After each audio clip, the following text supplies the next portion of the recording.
സ്മിതൂസ് വേൾഡിൻ്റെ പുതിയ വീഡിയോയിലേക്ക് എല്ലാ പ്രിയപ്പെട്ട കൂട്ടുകാർക്കും സ്വാഗതം. എല്ലാവരും സുഖമായി സന്തോഷമായും ഇരിക്കുന്നല്ലോ. ഇന്ന് നമുക്ക് വളരെ എളുപ്പത്തിൽ ചെയ്തെടുക്കാൻ പറ്റിയ ഒരു നാടൻ ഒഴിച്ചുകറിയുടെ റെസിപ്പിയാണ്. ചോറിന് ഈ ഒരു കൂട്ടാനുണ്ടെങ്കിൽ വളരെ ടേസ്റ്റിയാണ്. നമ്മുടെ വീട്ടിലെപ്പോഴും ഉപയോഗിക്കുന്ന കുറച്ച് സാധനങ്ങൾ മാത്രം ഉപയോഗിച്ച് നമുക്ക് നല്ല നാടൻ ഒഴിച്ചുകറി എങ്ങനെ തയ്യാറാക്കാമെന്ന് നോക്കിയാലോ. അതിനായിട്ട് ആദ്യം തന്നെ ഞാൻ എടുക്കുന്നത് പതിവ് പോലെ തന്നെ ഒരു മൺചട്ടിയാണ്. മൺചട്ടി അടുപ്പത്തേക്ക് വെക്കുന്നുണ്ട്. ഇതിലേക്ക് നമുക്ക് ആവശ്യത്തിന് വെളിച്ചെണ്ണ ഒഴിച്ചു കൊടുക്കാം. ഇനി വെളിച്ചെണ്ണ ഒന്ന് ചൂടായി വന്നു കഴിഞ്ഞാൽ ഇതിലേക്ക് നമുക്ക് ചേർത്ത് കൊടുക്കേണ്ടത് 2-3 പച്ചമുളകും കറിവേപ്പിലയുമാണ്.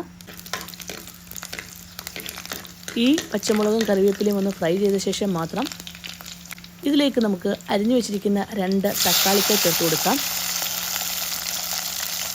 ശരിക്കും പറഞ്ഞാൽ ഒരു 4 പേർക്ക് കൂട്ടാനുള്ള കറിയുടെ റെസിപ്പിയാണ് ഞാൻ ഈ പറയുന്നത്. തക്കാളി ഇട്ട് നന്നായിട്ടൊന്ന് വഴച്ചെടുക്കുക. തക്കാളി വഴച്ചെടുക്കുന്ന സമയം കൊണ്ട് നമുക്കൊരു അരപ്പ് തയ്യാറാക്കിയെടുക്കാം. അതിനായിട്ട് ഞാൻ ഏകദേശം 3/4 കപ്പ് തേങ്ങ എടുത്തിട്ടുണ്ട്. 1/2 ടീസ്പൂൺ ജീരകം, സവാളയുടെ ഒരു ചെറിയ കഷ്ണവും എടുത്തിട്ടുണ്ട്. സവാളയ്ക്ക് പകരം കൊച്ചുള്ളി എടുത്താലും മതി, 2-3 കൊച്ചുള്ളി മാത്രം മതി. നമുക്ക് നല്ല മയത്തിൽ അരച്ചെടുക്കാവുന്നതാണ്. തക്കാളിയിലേക്ക് കുറച്ച് ഉപ്പിട്ട് കൊടുക്കുക. അതിനുശേഷം നമുക്കിതിലേക്ക് ചേർത്ത് കൊടുക്കേണ്ടത് വെള്ളമാണ്. ഏകദേശം ഒരു കപ്പ് അല്ലെങ്കിൽ 1.5 കപ്പ് വെള്ളം മാത്രം മതി. ചേർത്ത് കൊടുത്ത് നമുക്ക് അടച്ചു വെച്ച് വേവിച്ചെടുക്കാവുന്നതാണ്. തക്കാളി ഇപ്പം തന്നെ കുറച്ച് വെന്തിട്ടുണ്ട് വഴച്ചെടുത്തപ്പോൾ തന്നെ. ഇനി നമുക്ക് അടച്ചു വെച്ച് വേവിച്ചെടുക്കാം.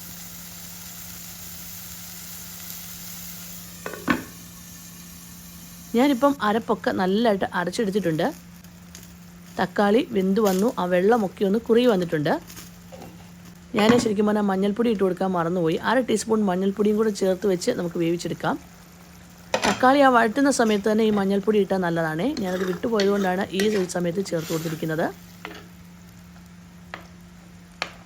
എന്നിട്ട് തക്കാളി വെന്ത് കഴിഞ്ഞ ശേഷം അതിനെ ഒന്ന് ഉടച്ചെടുക്കണം. കണ്ടോ, നല്ല ചാറായിട്ട് നമുക്ക് കിട്ടിയിട്ടുണ്ട്.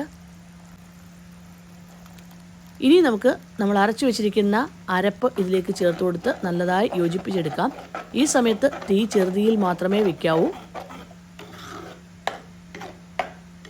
അരപ്പ് ഒന്ന് യോജിപ്പിച്ചെടുത്ത ശേഷം ഇതിലേക്ക് വെള്ളം ആവശ്യമെങ്കിൽ മാത്രം ചേർത്ത് കൊടുക്കുക. വെള്ളം ചേർത്ത് കൊടുക്കുമ്പോൾ പ്രത്യേകം ശ്രദ്ധിക്കണം. ഒന്നീ ചെറു ചൂടുള്ള വെള്ളം ഒഴിച്ചു കൊടുക്കാം, അല്ലെങ്കിൽ തിളപ്പിച്ചാറിയ വെള്ളം ഒഴിച്ചു കൊടുത്താലും മതി. ഗ്രേവി എന്തുമാത്രം തിക്കായിട്ടിരിക്കണം അതിനനുസരിച്ചുള്ള വെള്ളമേ ചേർത്ത് കൊടുക്കാവൂ. എന്നിട്ട് ഒന്ന് ചൂടായി കഴിഞ്ഞാൽ ഉടനെ തന്നെ തീ ഓഫ് ചെയ്യണം. തിളയ്ക്കാൻ അനുവദിക്കരുത്. ഞാനിപ്പം അടുപ്പിൽ നിന്ന് ആ ഒരു മൺചട്ടി മാറ്റി വെച്ചിട്ടുണ്ട്. ഇനി അടുപ്പത്തേക്ക് വേറൊരു പാൻ വെച്ച് വെളിച്ചെണ്ണ ഒഴിച്ചു.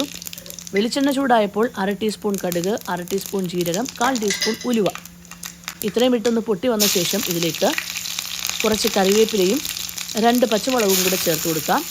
ഇതിനോടൊപ്പം തന്നെ ഒരല്ലി വെളുത്തുള്ളി, ഒരു ചെറിയ കഷ്ണം സവാള അരിഞ്ഞതും കൂടെ ചേർത്ത് കൊടുത്തിട്ടുണ്ട്. സവാളയ്ക്ക് പകരം കൊച്ചുള്ളി ചേർത്ത് കൊടുത്താലും മതി. ഇനിയും ഇതിലേക്ക് ഒരു ഫ്ലേവർ തന്നെ കിട്ടാൻ വേണ്ടിയാണ് നമ്മൾ തേങ്ങാക്കൊത്ത് ചേർത്ത് കൊടുക്കുന്നത്. തേങ്ങ ചിരകിയത് 1/2 ടീസ്പൂണോ അല്ലെങ്കിൽ 1 ടീസ്പൂണോ തേങ്ങ ചിരകിയതും കുറച്ച് വറ്റൽമുളകും കൂടെ ചേർത്ത് നന്നായി ഫ്രൈ ചെയ്ത ശേഷം 1/2 ടീസ്പൂൺ മുളക് പൊടി ചേർത്ത് പെട്ടെന്ന് തന്നെ തീ ഓഫ് ചെയ്ത് കറിയിലേക്ക് ഒഴിച്ചു കൊടുക്കാവുന്നതാണ്. കറിയിൽ ഒഴിച്ചു കൊടുത്തു കഴിഞ്ഞാൽ അതൊന്ന് അടച്ചു വെച്ചിരിക്കണം. വളരെ ടേസ്റ്റി ആയിട്ടുള്ള ഒരു നാടൻ ഒഴിച്ചുകറി തന്നെയാണ് തക്കാളിക്കറി. എല്ലാവർക്കും ഇഷ്ടമാവുകയാണെങ്കിൽ ഒന്ന് ലൈക്ക് ചെയ്യാനും ഷെയർ ചെയ്യാനും സബ്സ്ക്രൈബ് ചെയ്യാനും മറന്നു പോകല്ലേ. Thank you for watching.